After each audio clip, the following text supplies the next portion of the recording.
Коррупционную деятельность должностного лица пресекли сотрудники РУФСБ России по Архангельской области в ходе оперативно-розыскной деятельности. По материалам спецслужбы следственными органами проведено расследование. Доказано, что Костерев неоднократно получал незаконное денежное вознаграждение от представителей бизнеса в виде денег и услуг имущественного характера за предоставление заинтересованным лицам земельных участков без проведения торгов на аукционе.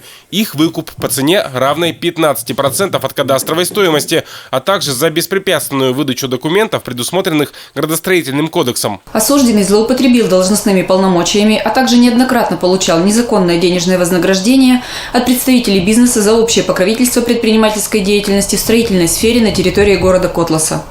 Всего коррупционер получил взяток на общую сумму более 2 миллионов 700 тысяч рублей. В суде обвиняемый признал свою вину. Ему было назначено наказание в виде 6 лет лишения свободы с отбыванием срока в исправительной колонии строгого режима, а также в течение 7 лет запрещено занимать должности на государственной службе и в органах местного самоуправления.